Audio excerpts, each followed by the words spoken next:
muchas veces lo que hacen es comprar la licencia minera. Y en esa dirección, entonces, cuando ya tienen el título y el derecho minero, se devuelve para Canadá, van a la bolsa de Toronto, se inscriben y se vuelven visibles ante todo el mundo y comienzan a captar inversión. Que es inversión que tiene una característica que está anotada en el paréntesis que se llama de riesgo. Y ese riesgo significa que de cada 1000 prospectos, uno se vuelve proyecto. Y de cada 100 proyectos, uno se vuelve mina. ¿Por qué? Porque es que nadie garantiza que va a encontrar un depósito mineral y hay que buscar. Y en América Latina, los que estén interesados en este tipo de datos pueden consultar la página electrónica de una empresa analista que se llama Metals Economic Group del Canadá, www.meg.com, creo que es. Y ahí les va a mostrar cuáles son las cifras de inversión. Ha habido años en que en América Latina se han gastado 15.000 a 17.000 millones de dólares en inversión, en exploración, de los cuales el 90-95% se pierde porque no se encuentra. Por eso es que es capital de riesgo y por eso es que se buscan rentabilidades altas para poder compensar ese tipo de pérdidas. Ahora bien, en el corto plazo, la demanda no es la respuesta de las minas a la demanda, no es elástica. Que hubo necesidad de producir mucho carbón, que hubo necesidad de producir mucho cobre. No se hace una mina de la noche a la mañana. Es absolutamente necesario emplear una gran cantidad de tiempo. No basta el dinero, se necesita tiempo. Entonces, en el corto plazo, los que saben de economía, yo soy geólogo y eso porque el decano se descuidó.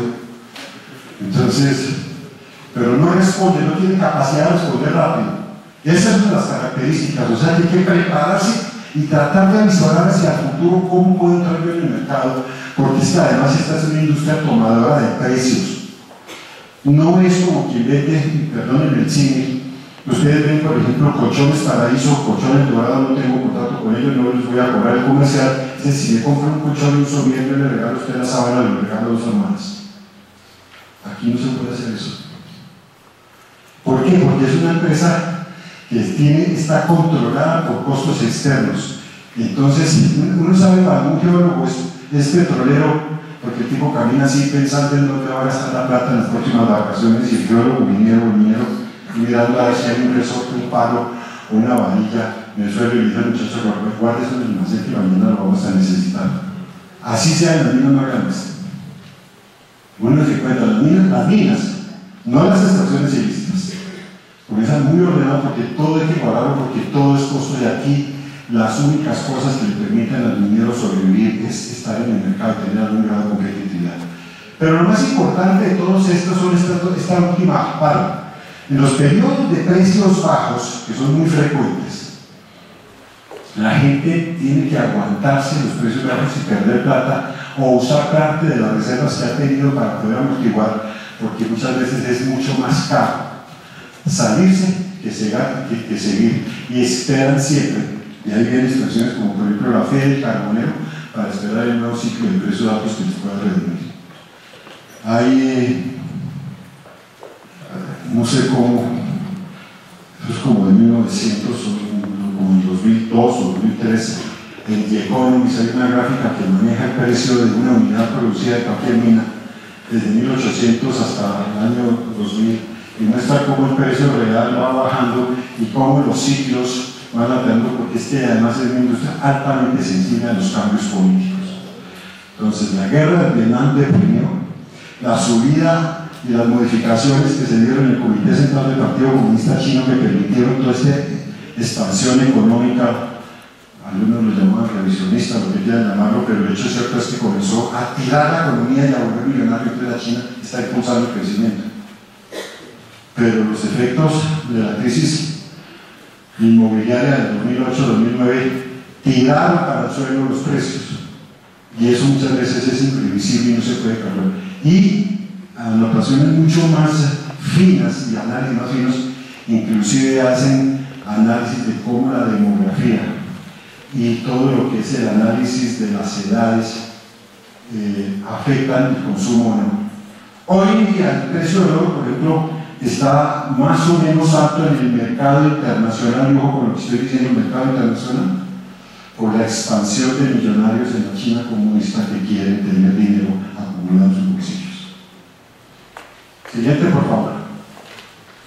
Ahora bien, esta lámina la he traído de manera general porque supongo que es parte de las preguntas o de las convicciones que muchos de ustedes tienen. Primero, locomotora minera. No hay locomotora minera, se lo juro.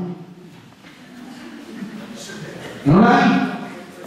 ¿Ustedes sabían que hace más de 23 años que no se construye una mina nueva en Colombia? ¿Lo sabían?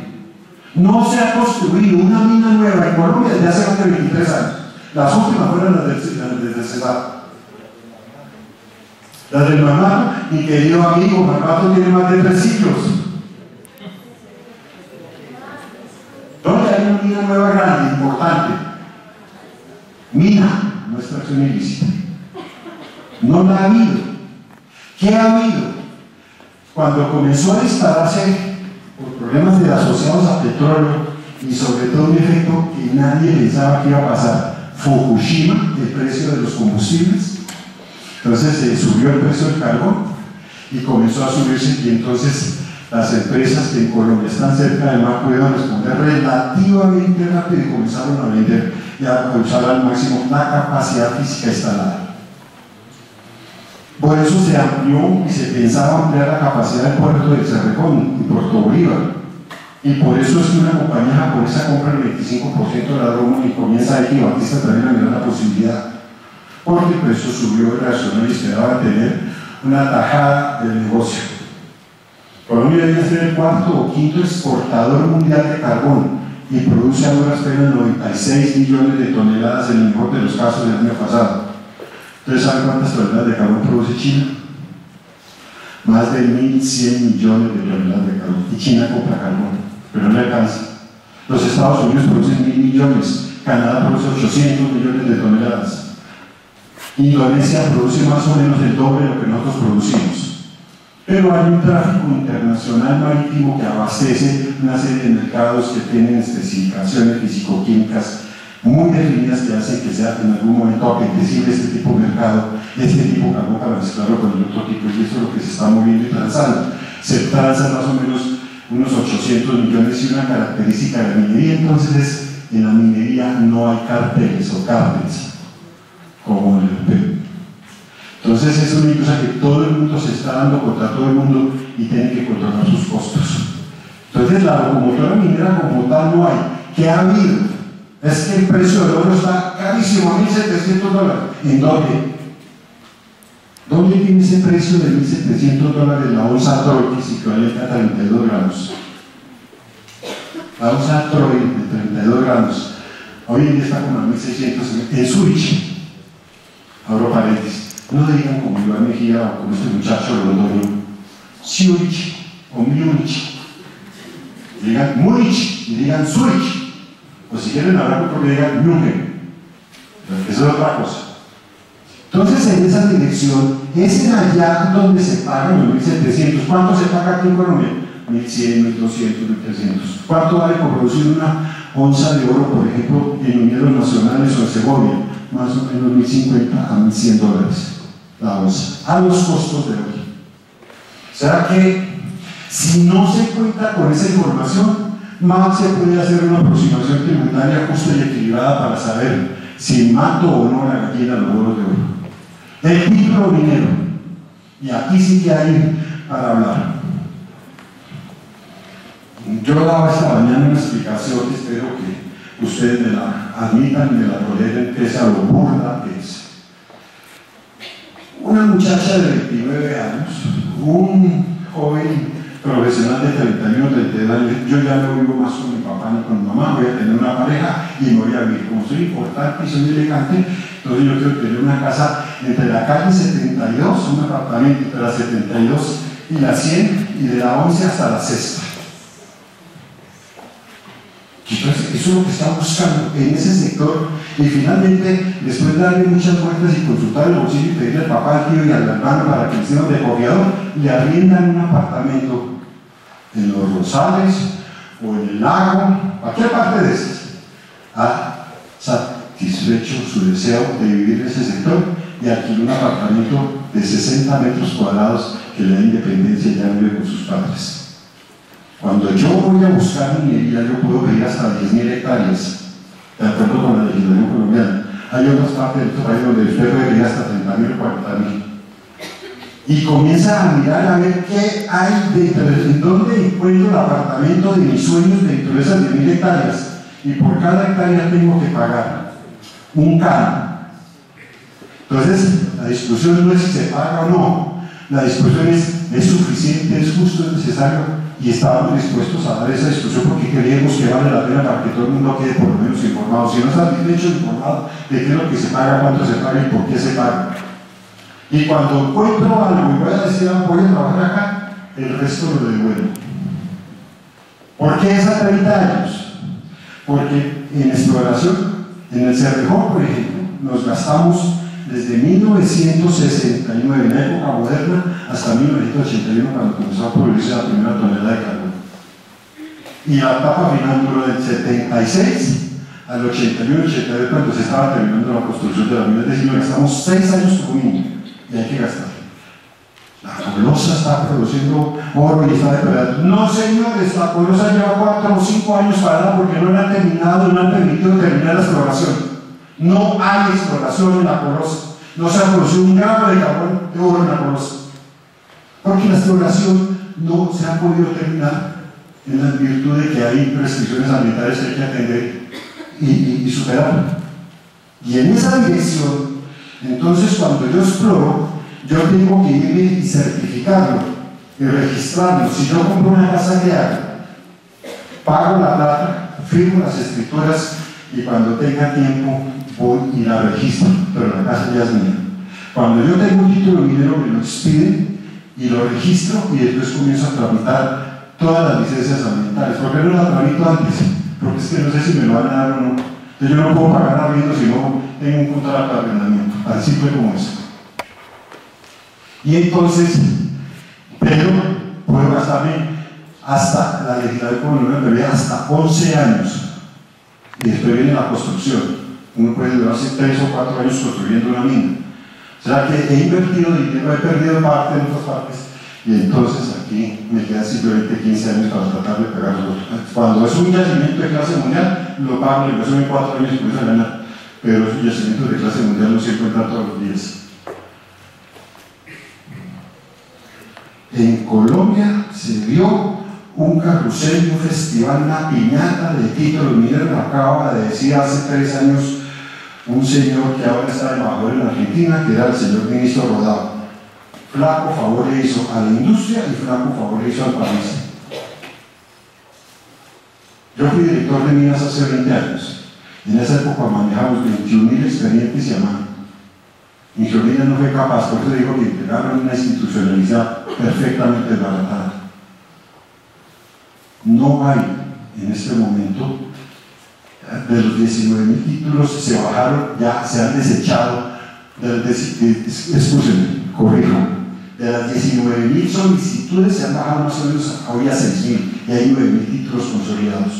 A punta de referencia, solamente en el Perú se entregan más o menos unos 12.000 títulos al año y se entregan y se devuelven unos 11.000, 11.500 al año. Una empresa muy famosa y muy criticada dice que tiene todo, no saben la cantidad de áreas que han devuelto porque simplemente exploran, se dan cuenta que mina y la devuelven.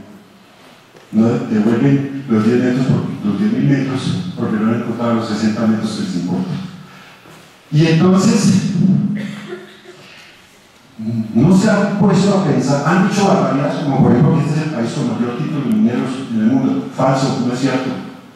Ustedes pueden ir a cualquier otro país, a México, Chile, pueden ir a Nueva Zelanda, pueden ir a Australia, van a encontrar que son infinidad de títulos, mucho más que los 9.000 que hay acá, de los cuales el 60% más o menos, sorpréndanse, cerca del 60% de los títulos mineros en Colombia están otorgados para qué minerales. Participo porque estoy hablando de los aburros. ¿Para qué minerales es la mayor cantidad de títulos mineros que hay en Colombia? Oro. ¿Qué otro? Esmeraldas. No, materiales de construcción. Increíble. Este es un país que dejó de ser rural hace muchísimos años. Este es un país urbano. No hay país en América que tenga más ciudades que Colombia. Usted va a Perú y entonces encuentra Lima, Cajamarca, y de ahí en adelante son ciudades muy pequeñas, Chiclayo, Chimbote. Si va a Chile, es Santiago, San Antonio, Valparaíso, Villa del Mar, Concepción, son ciudades pequeñas. Si va a Argentina, es Buenos Aires y Córdoba. Mendoza es mucho más pequeño. El otro es Brasil y México, que tienen ciudades más importantes. Pero aquí tenemos ciudades como Medellín, Cartagena, Barranquilla, Valledupar. Entonces, aquí se necesitan materiales de construcción y con una estructura geológica tan complicada como la que tenemos en términos de estabilidad de suelos. Entonces, seguramente construir carreteras ameritan una serie de materiales que son especiales. Y esta gente, usted la puede contar, y la ventaja que no les han dicho a ustedes, desde nuestro punto de vista, es que qué bueno que hubo tantas solicitudes, porque por lo menos usted puede saber en dónde están. Porque hay quienes, ya es cuando comienzo a hablar de otras cosas, no hacen ese trámite, simplemente llegan. En el caso de Cundinamarca, Boyacá, hay tipos encargados de transportadores que le dicen: vaya, meta, si yo le doy la plata para usted, métase en el título de fulano, sultán, me gana interés, y les invaden. O simplemente no hay nadie allá y simplemente se meten con pasas de esmeraldas y oro. No hay registro, no hay control, y todos esos se describen como pequeños mineros. Miren que soy minero ilegal, y no hay nada más injusto que cargarle la mano a quien es pequeño, que no tiene suficiente músculo financiero, con el nombre de minero ilegal. No hay agricultura ilegal, hay cultivos ilícitos. No hay ganadería ilegal, hay avineros y eso hay que meterlo al bote. Entonces, ¿por qué la minería tiene que ser ilegal cuando claramente se habla de la figura en el Código de Minas y hablas de extracción ilícita de mineral? Y eso es penal, es punible y es penal. Entonces, hay que castigarlos. Lo que pasa es que aquí falta de esto, para este tipo, por una razón. ¿Ustedes saben a quiénes les invaden más los terrenos? Las áreas de los títulos mineros. A Cerrejón no lo invaden, a Cerro Matoso no lo invaden, pero a Inocencio Garnica en la vereda aquí, Lomas de Boquerón y Cocunúa, a veces sí lo invaden. Y las que se ven para sacar a garrotazos de las sinvergüenzas que están dañando los trabajos. Un título de 40 hectáreas, de 50 hectáreas, donde sacan 1.200 toneladas al mes. Entonces se están dando unos fenómenos que a través de la información media verdadera, media falsa, comienzan a enmascarar una serie de problemas muy complicados. Cundinamarca y Boyacá están plagados por eso. Y desde 1969 el país ha gastado millonadas en procesos de formalización que políticos inescrupulosos han desbaratado bajo la base de que métase que yo después lo legalizo. Pero eso no solamente es ahí. ¿O es que acaso ustedes se olvidan de lo que pasó, por ejemplo, en la ronda de Río Pueblito con un señor que después fue condenado, que se llamaba Manuel Vicente Forero Fetecua? ¿Se acuerdan de él? ¿Qué hacía? Urbanización ilegal. Y entonces después el Estado tiene que llevarles servicios, tiene que corregirlos, tiene que aplicarles prevención de riesgos, etc. Y comienza a generarse el desorden. La ilicitud en Colombia es un verdadero cáncer, es un tumor que se está extendiendo y que le ha causado fundamentalmente daño, y en particular en el oro. Y quiero hacer, pese a lo que esto me puede significar a mí, o me está significando ya, la denuncia de que en la explotación ilícita del oro, los grupos irregulares al margen de la ley, de esta otra, han logrado y han permitido que se hayan dado indignos lugares de trabajo, depredación ambiental, burla al tesoro nacional, burla a los tesoros departamentales y municipales, y se ha confundido a esta gente con pequeños mineros. Y les puedo garantizar que yo conozco minas pequeñitas que son una pintura y minas grandes que son un verdadero edificio. El tamaño, como en muchas otras cosas, no es lo importante.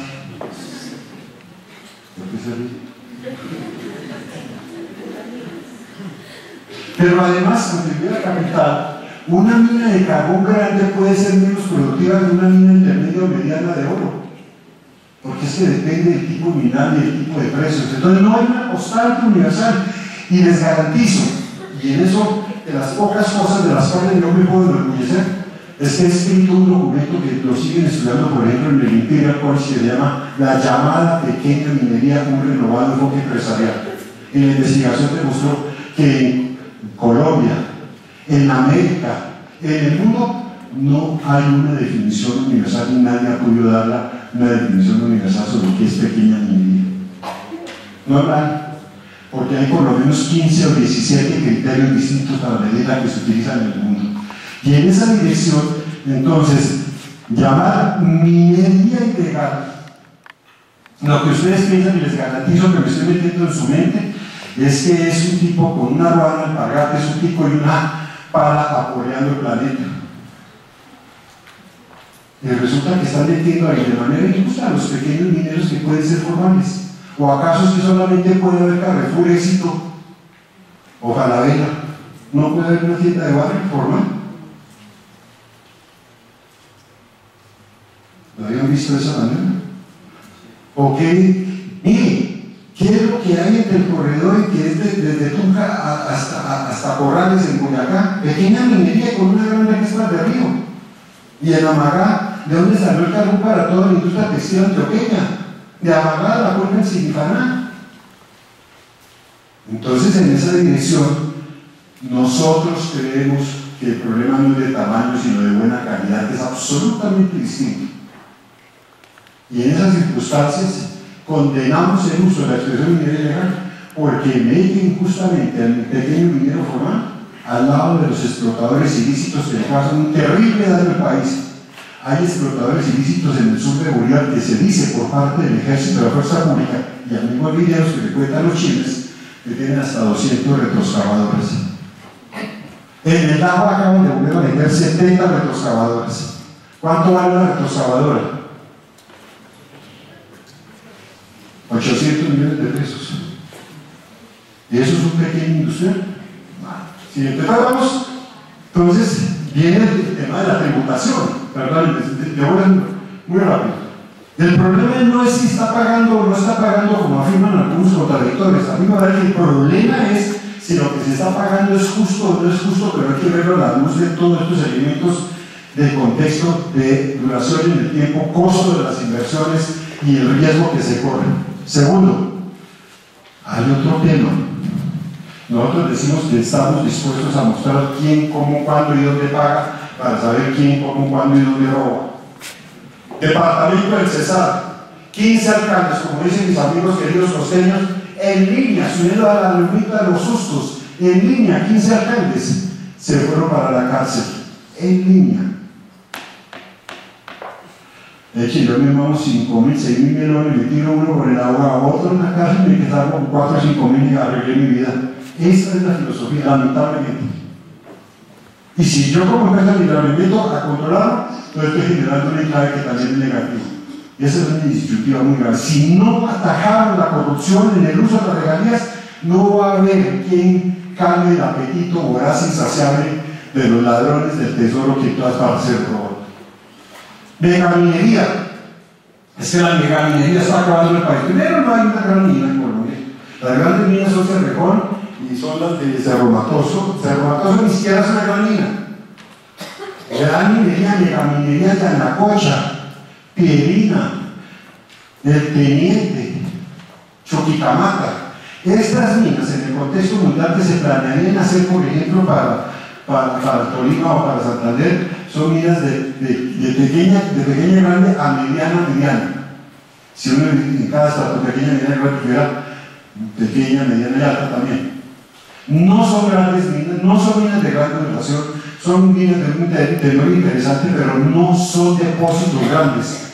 Entonces, ¿qué significa minería? Una megaminería. Yo con una mina de esmeraldas pequeñas, bueno, le digo, puede ser mucho más rico que otro, que una mina de carbón. Y entonces, lo que está jugando y lo que está llegando aquí, lo que llegó al país desde 2008-2007, fue empresas junior. Cielo abierto, es que son malos y van a hacer minería cielo abierto. Nadie hace una mina cielo abierto por maldad. Es el producto de una decisión racional de ingeniería que consultan la mejor utilización del recurso, no solamente la rentabilidad. Y hablen entonces de las lluvias ácidas. Si se hace minería en Santurbán, y lo dice claramente en un manual que dice el Manual por la Defensa del Agua, que se repartió la semana pasada en Cuernavaca, va a haber lluvia ácida. Los químicos y los geólogos y los ingenieros que saben del asunto saben que la lluvia ácida es la acumulación masiva, monstruosamente grande de gases de efecto invernadero escapadas de los motores de combustión que suben a la atmósfera, se ionizan y caen en forma de azufre. Hay más posibilidad que por los automóviles de Bucaramanga haya lluvia ácida que por un de Santurbán. Y reto al que sea para que me lo demuestren. Pero además comienzan a decir y a hacer afirmaciones, por eso digo que lo primero que hacemos, y por eso venimos aquí, agradecemos a Camilo, es que nos den el espacio y la posibilidad de generar sobre todo confianza. Porque no puede haber diálogo cuando hay afirmaciones que dicen en el diario El Espectador que la próxima generación de niños en Colombia, hora de la gran minería, va a ser toda, así lo decía la periodista, niños con labio leporino. Eso no es responsable ni contribuye al debate. Y lo están mencionando en Bucaramanga Vallevato.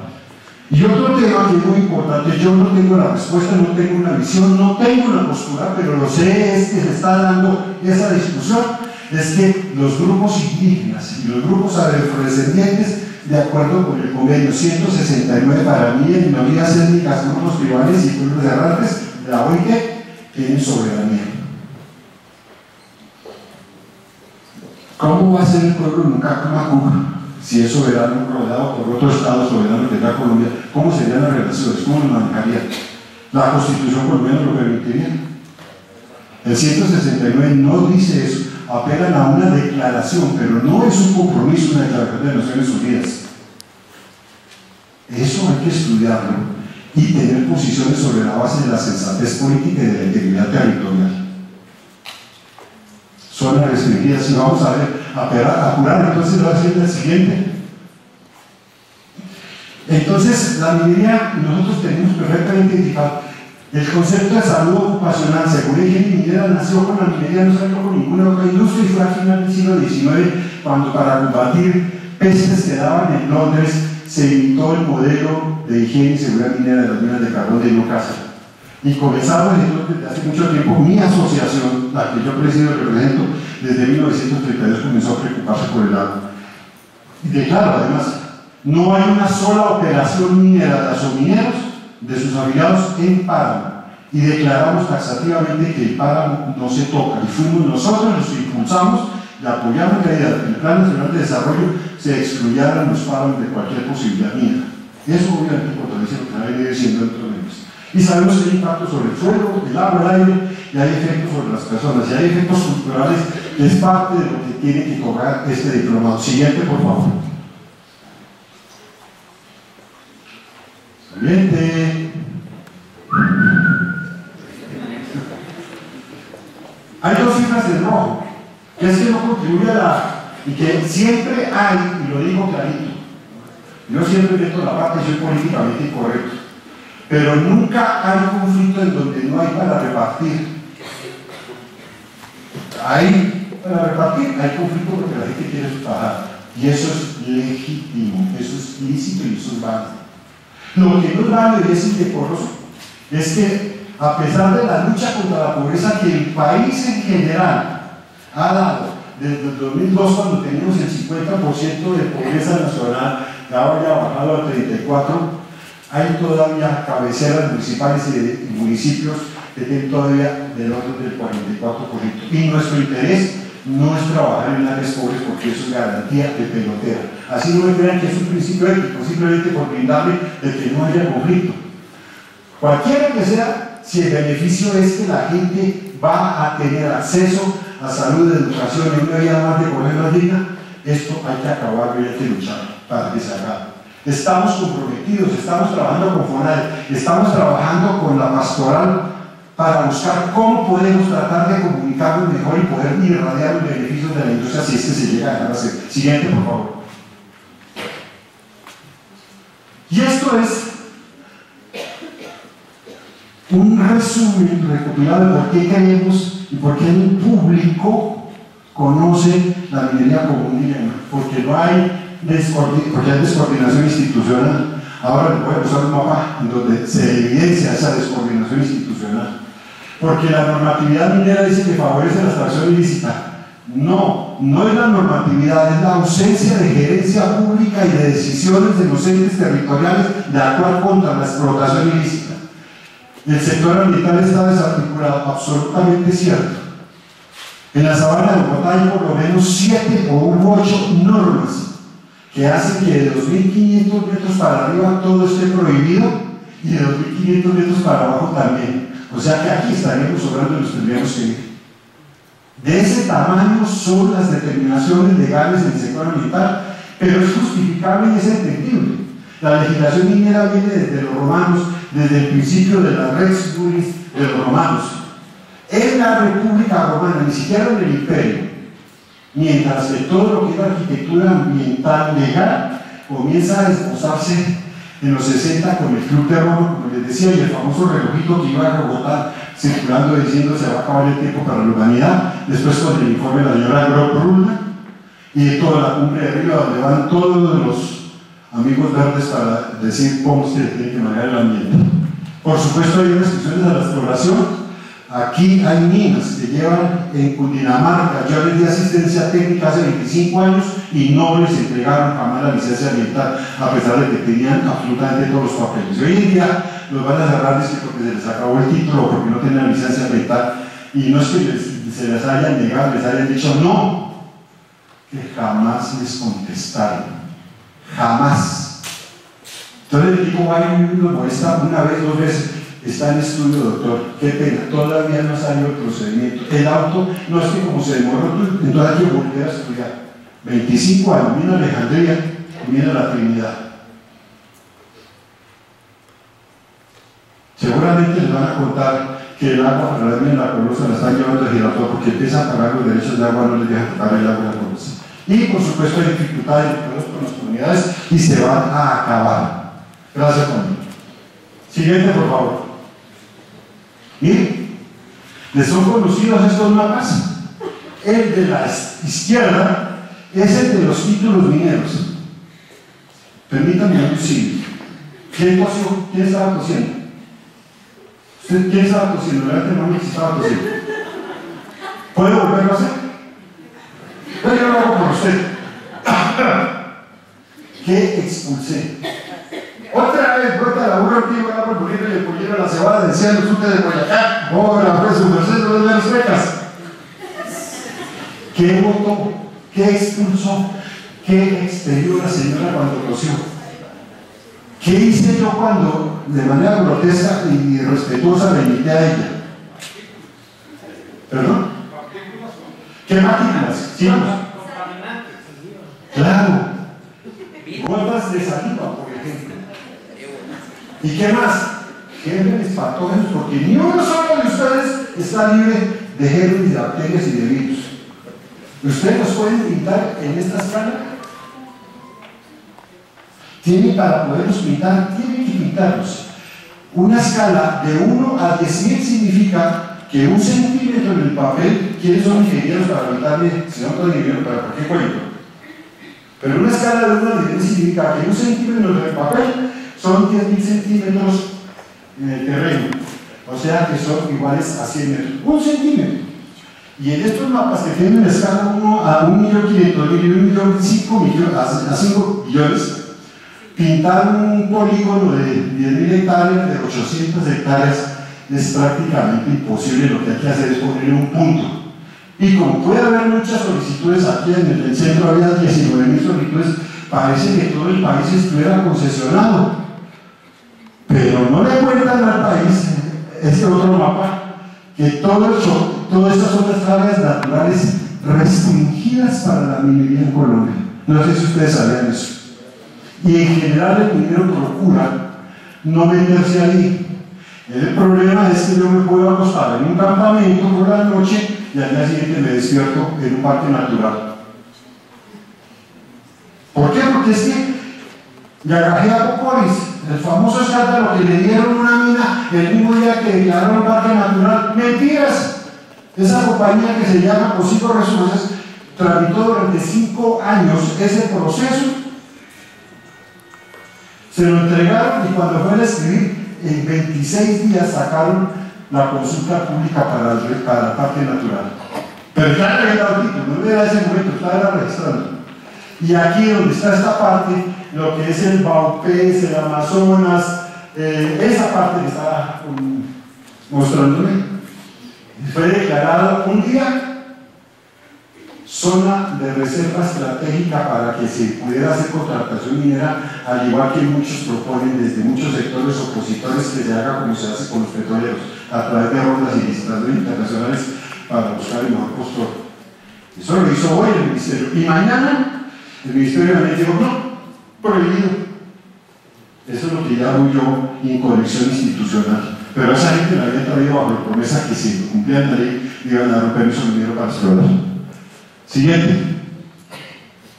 El resultado final es que son 9.000 títulos mineros que ocupan el 4,4% del territorio nacional.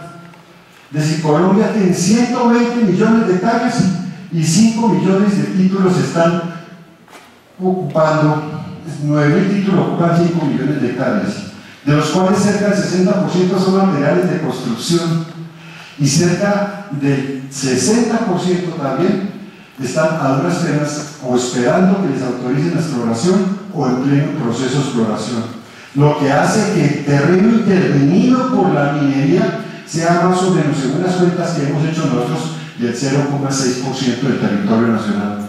¿Cuál locomotora minera? Estoy abierto a sus preguntas, les agradezco que hayan tenido la paciencia para tolerar las aprochadas. Muchas gracias, amigo mío.